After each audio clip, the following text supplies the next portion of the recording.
Salve, salve, santistas depressivos de todo o Brasil, de todo o mundo. Estamos aqui para essa resenha de finzão de ano, clima de Réveillon, clima de viagem, praia. Estamos até com cadeira aqui, como se fosse cadeira de praia mesmo, com convidados mais do que especiais. Dispensa apresentações. Ao meu lado aqui, Felipe Noronha, do Eu Vim de Santos. Mais no meio aqui, Isabel, do Imparcialmente Santista. E o nosso querido Rafão aqui. Um brinde antes? Opa, adoro brindes. Saúde ao Santos. Ao Santos. E agradecer também ao VAR Whisky Bar, bar aqui na Vila Mariana, muito louco, com uma temática toda aí de esportes, de futebol, que cedeu esse espaço pra gente fazer um vídeo especial. Deu uma cervejinha também, que, pô, geladinha, da boa. E proporcionou aí pra gente fazer esse vídeo. Ainda vamos tentar gravar mais vezes, trazer vídeos especiais pra cá. E é isso, né? Vamos começar nessa resenha aí. Vai ser um panorama geral do ano mesmo, então alguns temas do que aconteceram tudo ao longo do ano. A ideia é mais ou menos tipo uma linha do tempo, meio que uma retrospectiva, né? Sim, a gente separou alguns temas. Vamos começar falando aí das competições que o Santos jogou, assim, um pouco meio que expectativa versus realidade, né? Campeonatos que a gente esperava mais, acho que foram os que mais nos decepcionaram. E o campeonato que é o brasileiro, que era o que a gente tinha uma expectativa mais baixa. Esperava sim para Libertadores, mas num G8 assim, tipo, não esperava assim o Santos brigando lá em cima. Foi o campeonato que a gente teve o melhor desempenho, o melhor resultado de todos. E aí então começar pelo Paulistão. Qual que foi a memória que ficou para vocês? Qual a lembrança que fica aí do Paulistão 2019? Bom, eu acho que a melhor memória é o Pacaembu lotado, né? Eu acho que foi um jogo absurdo que a gente teve, foi um jogo brilhante da torcida e foi um jogo muito bom dentro de campo. A gente sempre tem expectativa do Paulista e eu acho que chegar na final é uma das obrigações que o Santos tem no Paulista, até porque a gente estava ainda se entendendo com o São Paulo e tal, mas eu acho que os times estavam mais arranjados do que os outros, né, de São Paulo, Palmeiras. Então a minha expectativa era, pelo menos, sempre chegar na semi, né, que é a obrigação, e chegar na final. Então a expectativa e a realidade foi um pouco... assim, previamente foi meio que eu esperava. Agora ali da final foi totalmente contrário, porque a gente merecia, da semifinal, desculpa, né? Da semifinal, totalmente contrário, porque a gente merecia muito. Então, pra mim o que fica a grande memória é o aprendizado que a gente teve tático, né? Eu acho que pouca gente acreditava que a mudança viria tão rápido. Eu acho que todo mundo confiava que o ex-técnico, não sei se não mais, traria mudanças ofensivas, mas que talvez demorasse mais para que elas aparecessem. Elas apareceram. Eu lembro, eu estava no primeiro jogo contra a Ferroviária, aquele calor absurdo, e toda a bola recuada para o Vanderlei, pessoal. O Vanderlei, que era contra o jogo com o pé, o Vanderlei estava provando supostamente jogar com o pé. E na última rodada, ninguém mais lembrava disso, não era mais isso. A torcida já estava acostumada, mas para o fim do ano, muito mais, mas no próprio Paulista. Então, para mim, fica isso. A ideia que os jogadores compraram, a diretoria comprou e a torcida por fim acabou comprando e que funcionou no restante do ano. Sim. Pra mim, acho que o que mais fica nesse Paulistão foi essa combinação de baixos e muitos altos também, no caso, né? Pô, como esquecer da goleada que a gente sofreu pro Ituano. Depois também a gente sofreu mais pra frente uma diante do Botafogo. Porém, mesmo com goleadas, a gente teve partidas espetaculares e realmente foi um outro futebol. Já no Paulistão a gente já sentia que coisas boas poderiam vir no Campeonato Brasileiro. A gente, a partir do Paulistão, começou a acreditar mais no ano, acho que poderiam vir coisas melhores, que já desde o Campeonato Paulista, que é um campeonato mais de experiências e tudo mais, a gente já viu que o time estava com uma cara bem legal, bem interessante. Eu só acho que uma das coisas que eu senti depois no resto do campeonato é que deveria ter sido testado mais meninos no Paulista. Depois, assim, às vezes, quando se jogou um Caio Jorge contra o Internacional no meio de um brasileiro, coitado, poderia ter jogado mais tempo, mais vezes no Paulista. Acho que é uma das falhas. Inclusive a estreia dele foi meio que contra o Corinthians, né? Ele entrou no final daquele jogo. O São Bento... Paulista. Ele só entrou em jogo que o Santos não estava bem. O grande problema é que muita gente da torcida, eu amo vocês, mas vocês são bem chatos quando querem. O Caio Jorge perdeu o pênalti contra o Corinthians. E aí muita gente já falou que ele tinha parte da culpa. Quando era só o pênalti. O Luiz Felipe foi muito mal no jogo contra o Corinthians e depois o São Paulo não colocou ele mais no jogo inteiro, né? E o Aguilar precisou ir mal umas 5, 6 vezes. Sim. Não comparando exatamente, mas assim, tem certos jogadores que por uma razão E o Caio Jorge é uma criança de 16 anos, acho que provavelmente agora deve ter 17, né? Depois do Paulistão, o próximo torneio que vem, Sul-Americana. Perdemos pro Grande River, não, perdemos pro River falso, River do Uruguai. Uma eliminação que foi tosca, né? Mas o que ela me faz lembrar mais era o quanto a gente mudou, tipo, não é nem da água do vinho, é tipo do nada, do mijo pro vinho, que era lateral, que era Caju e Ourinho, e aí depois de uns meses foi virar Felipe Jonathan e Jorge. Então o Ourinho... O Copete chegou a jogar o Copete, o Gemota também jogou de lateral esquerdo, todo mundo jogou de lateral esquerdo. Eu acho que pra muita gente era o torneio que a galera tava apostando as fichas, né? Tipo, era um torneio mata-mata, que o Sampaio tinha uma certa experiência, que era o que muita gente da torcida mais queria, né? Um título internacional que o Santos nunca tem. E aí vieram aqueles 2 jogos contra o River. E o primeiro eu tenho na minha cabeça, que o Santos pressionando, jogando bem, o goleiro deles fazendo várias defesas, até que em um lance infantil o Ourinho foi expulso. E aí desde então... E antes disso, né? Tivemos o gol legal do Copete, né, de cabeça, que foi anulado, mal anulado. Eu esperava que a gente faria o resultado no Uruguai. Aí levamos um 0-0 pro Pacaembu, um empate com gols era deles, e foi o que aconteceu, né? E só um comentário, o time do River, ele tava assim, há uma semana treinando, eles tinham acabado de voltar de férias. Uma coisa que o Santos já tinha jogado, jogos do Paulista, já tava muito à frente.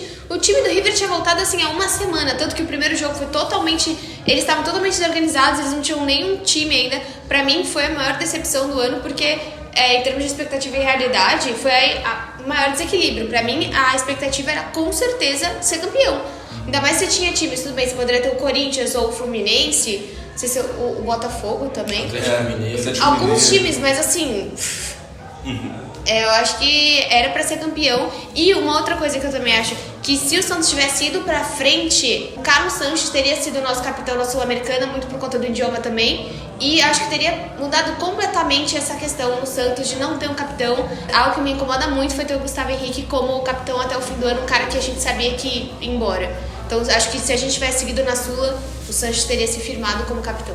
Você pega a escalação daquele jogo contra o River, tem Ourinho, tem Copete, tem o Gemota ainda absoluto, o Sacha não era nem utilizado, era o Vanderlei, era um outro período. Quando você pega, vou chutar que foi em abril, mas pode ter sido qualquer mês, 8 meses depois, o Santos metendo 4-0 no Flamengo, campeão de tudo, esses caras nem pisariam em campo, esses caras não tiveram chance. Talvez o Gemota tenha entrado no final, mas irrelevante. E no momento a gente não sabe o quão ruim é Yuri, o quão ruim é Ourinho, ídolo da Ponte Preta, esse Yuri mesmo. Só no seu ponto, quando você olha que ano passado a gente atacava com Rodrigo, Gabriel e Bruno, isso é tristíssimo. Perfeito. Então onde que a gente tem esse diferencial de tempo para olhar e o quanto o time melhorou, a gente percebe como que aquele time era errado, como que aquele time não era para ir longe, aquele time especificamente, não era para ir longe na competição e era ruim.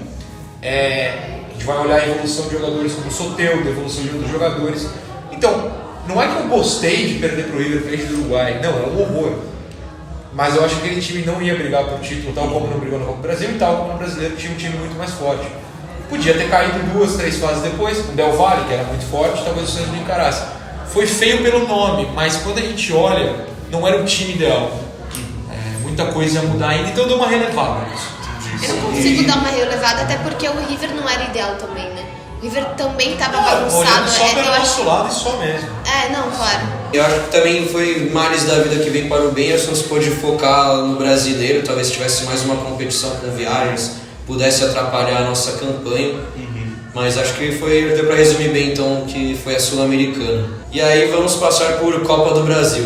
Eu acho que a gente também não conseguiria ir tão mais longe naquela Copa do Brasil, embora perder pro Galo no Pacaembu, beleza, foi no Pacaembu e tudo mais, foi mais uma eliminação, mas perder pro Galo, eu acho que isso foi mais inaceitável, porque o Galo vinha de sequências ruins também. O Galo era pra ficar em último no grupo deles na Libertadores, eles só tomavam porrada. E aí os caras ainda conseguiram eliminar a gente, depois tomaram 3-0 do Cruzeiro, beleza, quase buscaram fora, né? Quase buscaram o jogo lá depois, mas enfim. Naquele momento a gente ainda não era o que viria a ser, né? A gente não tinha chegado na liderança, não chegaria um tempo depois.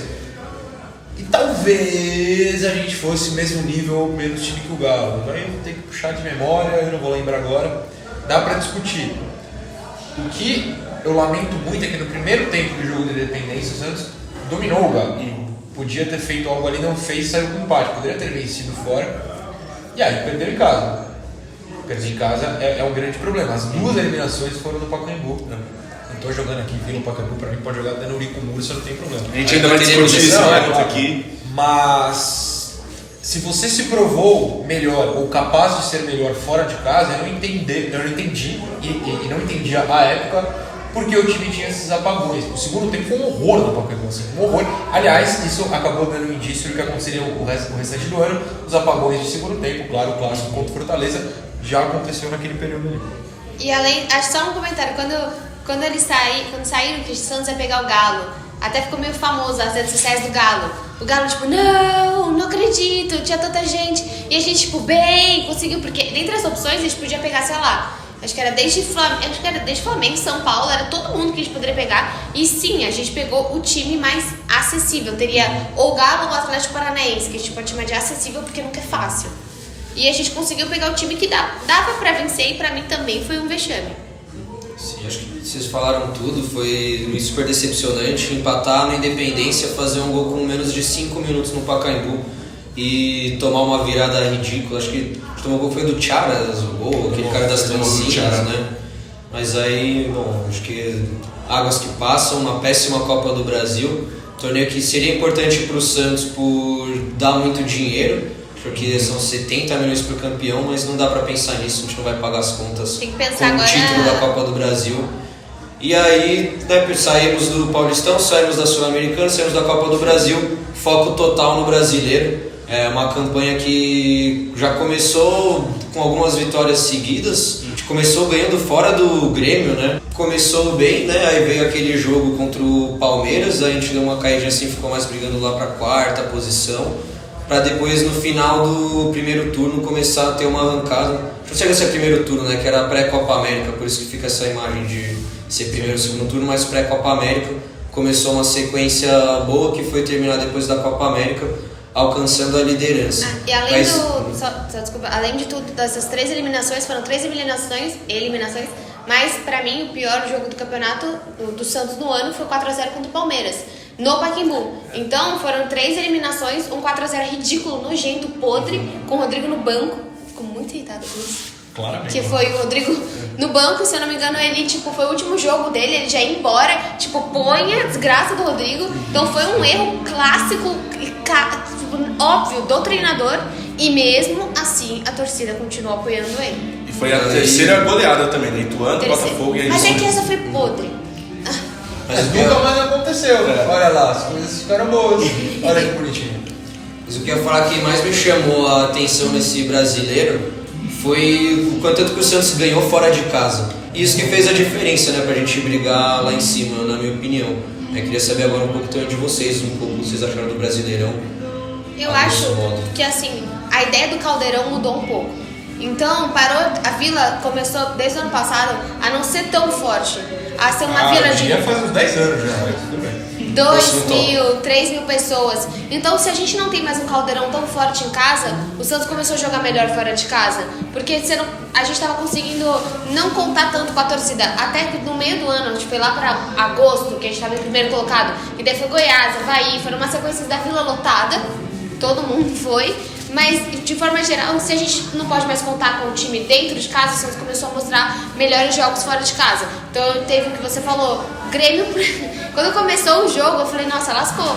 Tipo, Grêmio, primeiro jogo, eu falei, bora 5x1 de novo. Não dessa forma, mas vai ser um jogo complicado. Aí foi Grêmio, aí Bahia, aí o Botafogo. Botafogo, aquele golaço do Marinho, né? O que começou o mini aleatório, que sabe jogar bola. Não é só, ele não sabe só fazer meme. Não é só meme.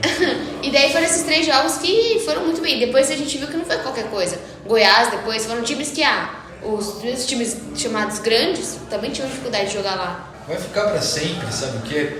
A Isa citou aqui por cima, mas a escalação. Sair a escalação na rede social, meu Deus, esse time vai tomar 15 no Grêmio. Desculpa, até agredi eles aqui, porque eu tô nervoso de lembrar disso. Então, Calma. foi lá, não, calma isso. E foi lá e ganhou do Grêmio, porque assim, eram loucuras e quando veio o técnico, a gente sabia que viriam loucuras. E vieram loucuras e a gente vai chegar nisso ainda, mas pro ano que vem, a ideia que a gente tem é que venha um cara do mesmo estilo, ofensivo e terão novas loucuras. Então, eu vou lembrar sempre disso e como nesses jogos, principalmente contra o Grêmio, se provou que apesar da loucura, era uma coisa treinada. Mas assim, é uma campanha, querendo ou não, histórica. O Santos nunca tinha feito 74 pontos no Brasileiro de 20 pontos, de 20 times. Nunca. Você vai pegar um recordista do Flamengo que fez 90. Você não brinca com o cara que faz 90. Assim. A matemática não deixa você brigar com quem faz 90 pontos. O Santos fez sua melhor campanha, bateu o recorde de pontos, foi o vice com mais pontos, se classificou para uma Libertadores que eu duvidava, eu achava que o Santos ia brigar ali em sexta, tudo bem, abriu o G8, até pegar uma vaga, tudo bem. Não saiu do G4 no campeonato inteiro. Eu tenho zero críticas à campanha do Santos brasileiro. Claro, perdeu o Palmeiras, horror, eu lembro bem onde eu estava em Goiânia, esse dia foi triste. Mas depois amassou o Palmeiras, fez 4 no Flamengo. Só perdeu do Flamengo porque o Sacha errou um passe e o Everson resolveu jogar no meio de campo contra o Gabigol. Super inteligente, Everson. Essa campanha foi muito boa. Eu fiquei triste com o Brasil, claro, Sula também. No Paulista também não foi legal o caso dos pênaltis. Mas, cara, o brasileiro foi tudo que eu jamais esperava que esse time faria. De verdade, tudo.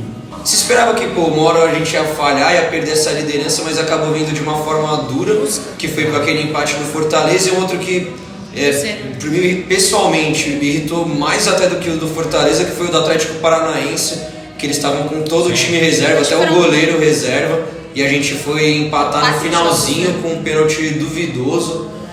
Então, aí foi, né, que foram 3 jogos assim. Acho que foram 4 jogos, foi São Paulo, Cruzeiro, Fortaleza e Atlético Paranaense. Acho que nessa ordem. Exato, muitos técnicos demitidos em um dia e a gente tinha perdido ou empatado contra todos eles que foram demitidos. Sim. Isso.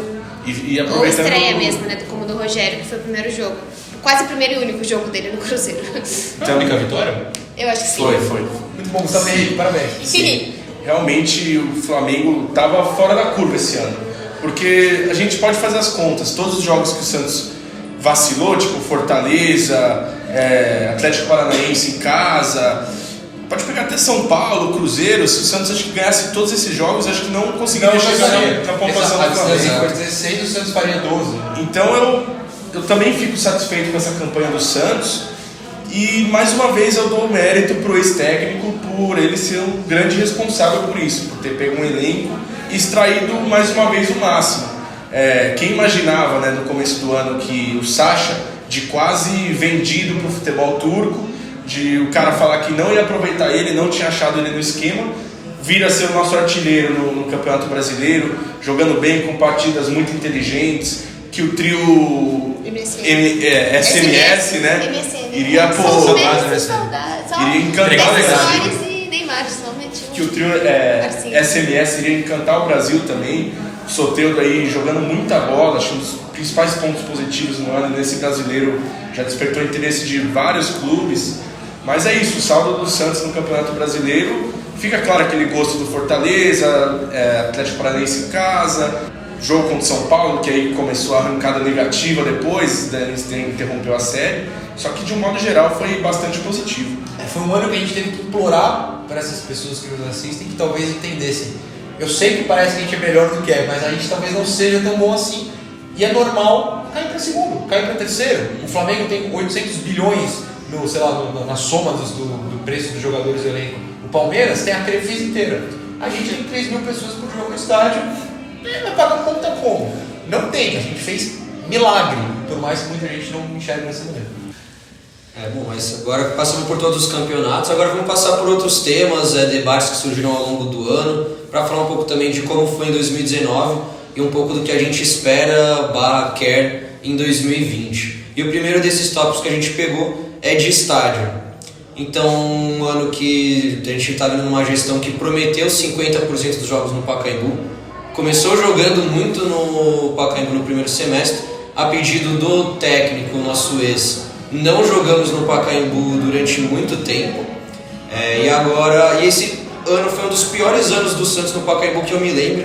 A gente que ficou sem perder no Pacaembu desde aquela final contra o Ituano até a era Jair Ventura, e aí esse ano foi um ano muito... E aí foi um ano muito negativo, né, no Pacaembu. Teve as eliminações, mas não só isso, né? Acho que foi Santos e Oeste, não foi? Que a gente perdeu. Novo Horizontino, perdão. Mas teve outros jogos, tipo, a gente perdeu algumas vezes no Pacaembu.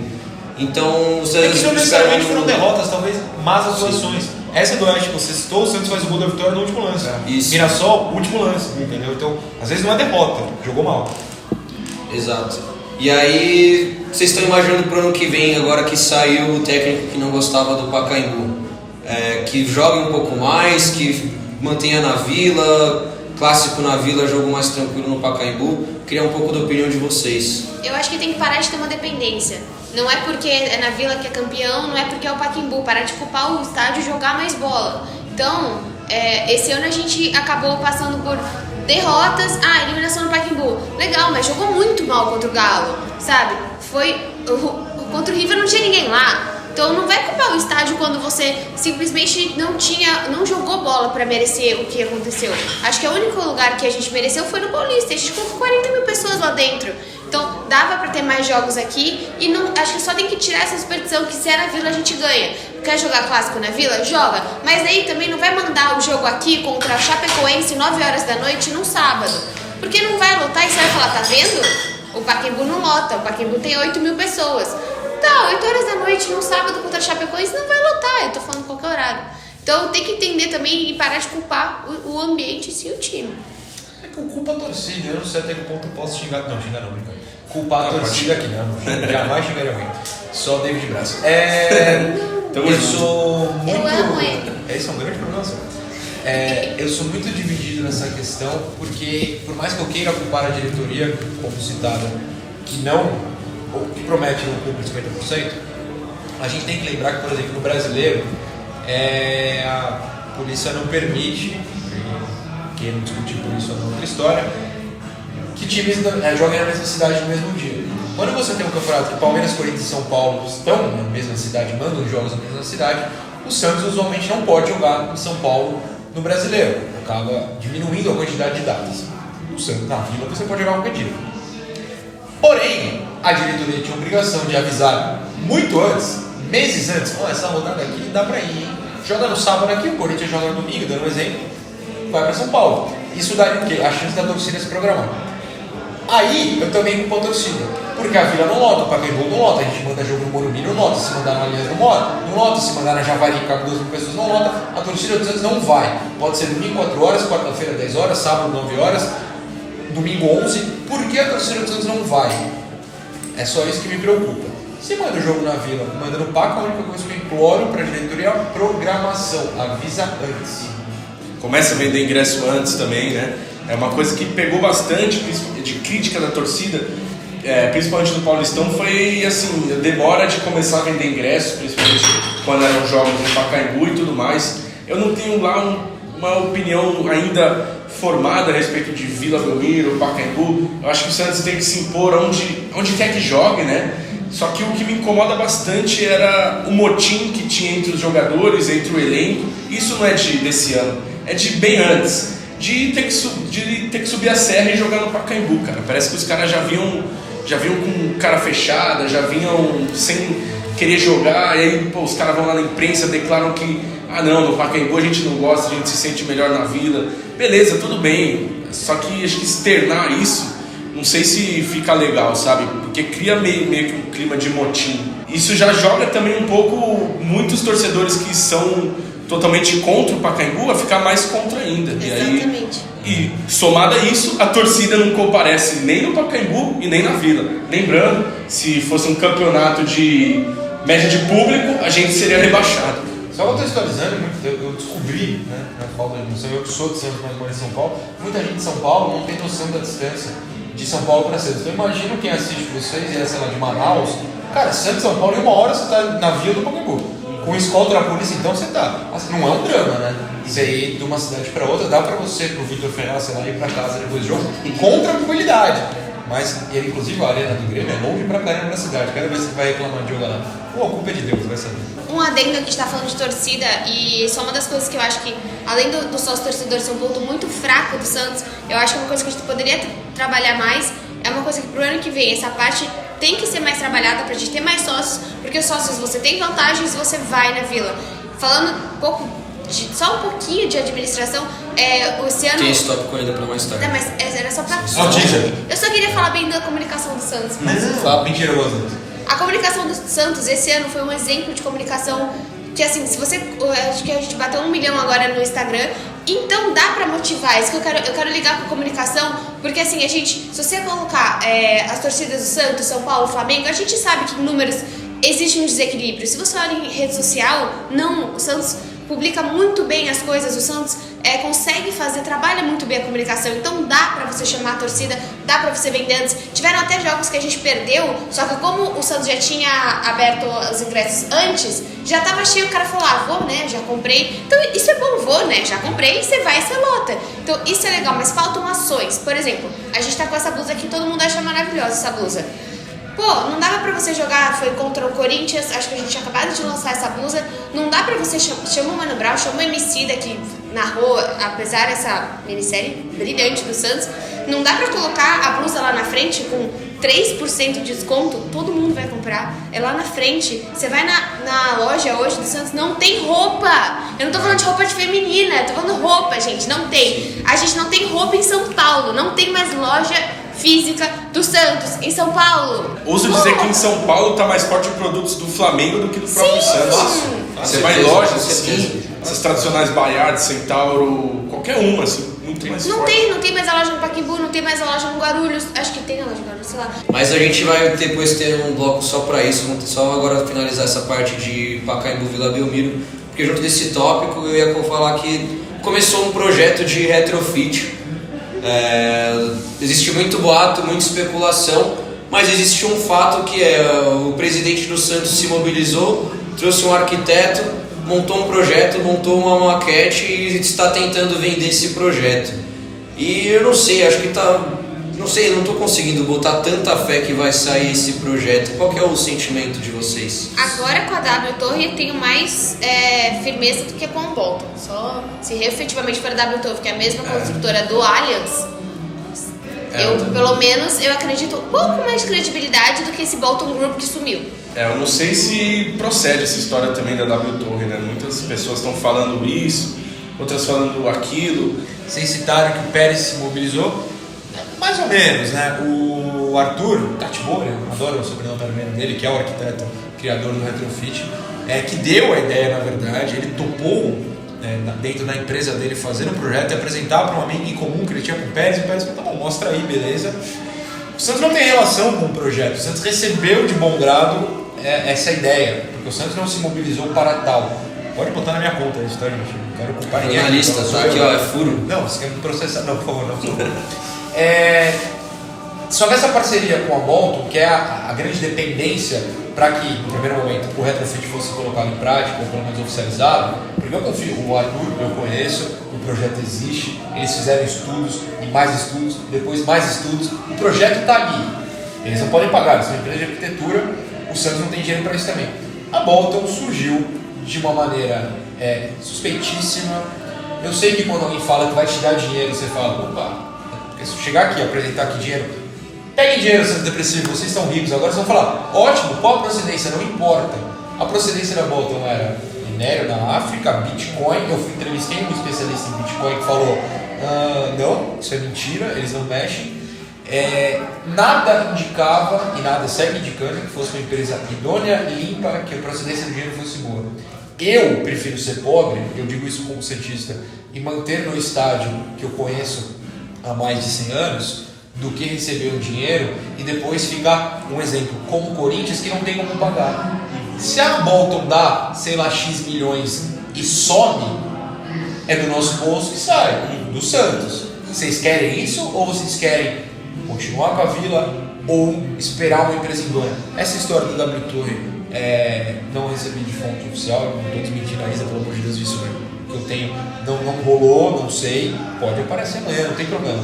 Mas, pelo menos seria uma fonte que a gente conhece. O estádio do Palmeiras existe, é algo palpável. A Bolton, não. A Bolton é uma mentira. Eu sei que dói quando vai entrar dinheiro no seu bolso.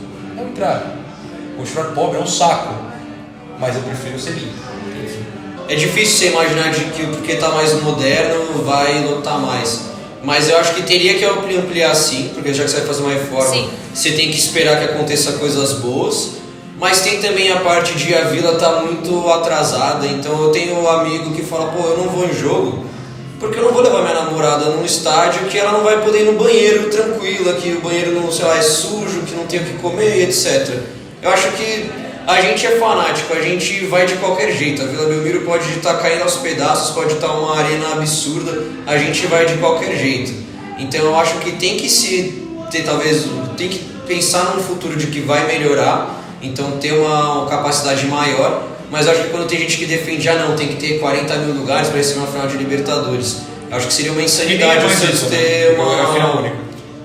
Seria uma insanidade a gente construir um estádio para 40 mil pessoas, porque as pessoas não vão brotar para lá, não é só construir estádios, tem que fazer todo um planejamento de marketing, sócio, uma série de coisas. Você vê a entrevista uma vez o Bola da Vez com o presidente do Bahia, e o cara perguntou, como você faz o negócio do seu ingresso?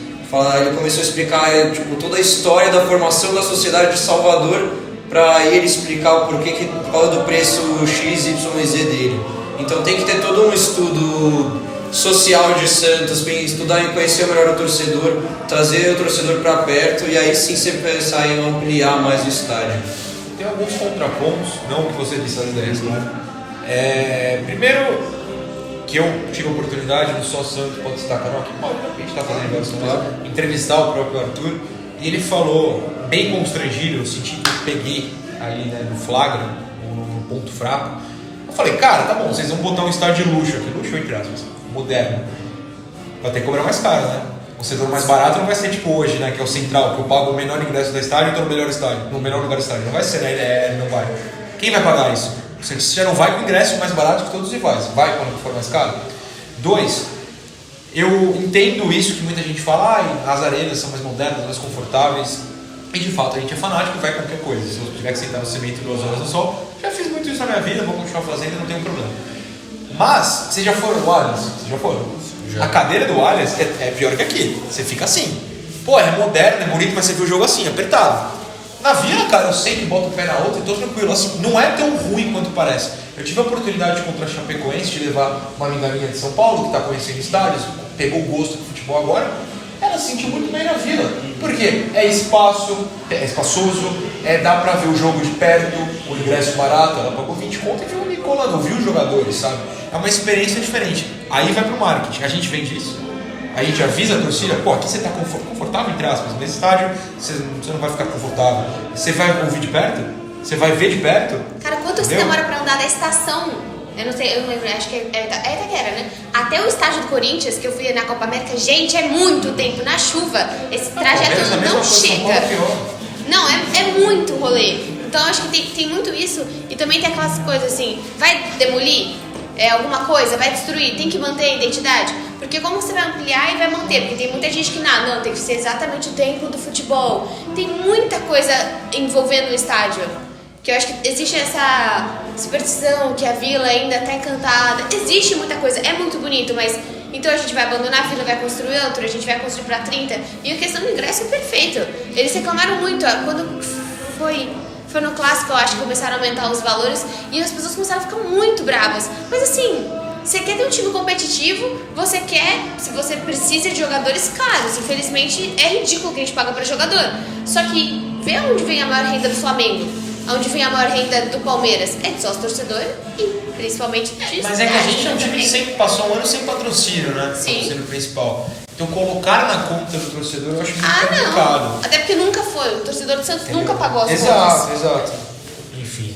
Mas se você tem 1 milhão no Instagram, por que você tem 27 mil no sócio torcedor? E acho que vamos terminar agora a primeira parte desse vídeo, né? Onde ainda vai ter muito assunto para comentar. Por isso a gente vai separar em 2 vídeos.